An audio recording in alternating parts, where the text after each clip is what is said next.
ذوالفقار علی بھٹو نے تمام مکتبہ فکر کے عالم کو ملا کر ایک 25 رکنی کمیٹی بنائی اور ان کی باہمی مشاورت سے ایک نیا آئین جو تھا وہ تیار کیا گیا اور یہ آئین 14 اگست 1973 کو لاگو کیا گیا۔ یہ پاکستان کا فائنل آئین تھا اور 1973 سے لے کر 2020 تک تاحال یہی کانسٹیٹیوشن جو ہے وہ نافذ العمل ہے۔ افتتاحیہ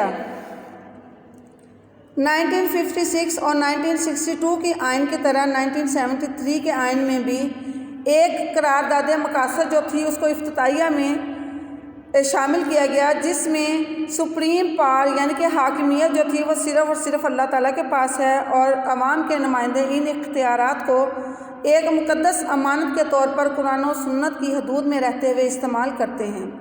اس کے علاوہ یہ تحریری آئین ہے اور یہ 280 دفعات 12 حصوں اور 6 گوشواروں پر مشتمل ہے۔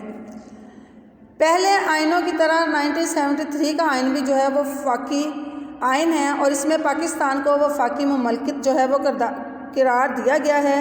اس آئین کے تحت بھی وفاق پاکستان 4 صوبوں، وفاقی دارالحکومت اور اس سے ملحقہ علاقے یعنی کہ جو اس کے ساتھ جڑے ہوئے یا اس سے وابستہ علاقے ہیں، وفاق کے زیر انتظام قبائلی علاقہ جات اور صوبوں سے ملحقہ قبائلی علاقوں پر مشتمل ہے۔ یہ نیم استوار آئین ہے۔ نیم استوار آئین کہا جاتا ہے ایسا آئین جس میں ترمیم کا طریقہ کار موجود ہوتا ہے، لیکن وہ طریقہ نہ تو زیادہ آسان ہے اور نہ ہی زیادہ مشکل۔ اس کے لیے قومی اسمبلی اور سینٹ کی 2/3 جو اکثریت ہے وہ آئین میں ترمیم کر سکتی ہے۔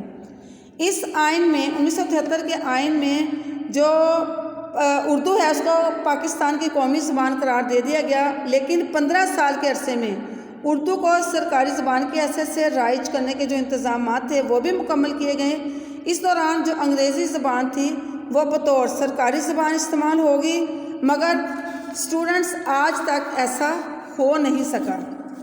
اس کے علاوہ یہ ایک اسلامی آئین ہے۔ اس آئین میں جو مملکت ہے اس کا سرکاری مذہب جو ہے وہ اسلام قرار دے دیا گیا اور پہلی بار اس میں صدر اور وزیر اعظم دونوں کا مسلمان ہونا ضروری تھا اور پاکستان کا مکمل نام اسلامی جمہوریہ پاکستان رکھا گیا۔ پہلے دونوں آئین میں صدر کا مسلمان ہونا ضروری تھا لیکن وزیر اعظم کا مسلمان ہونا لازمی نہیں تھا۔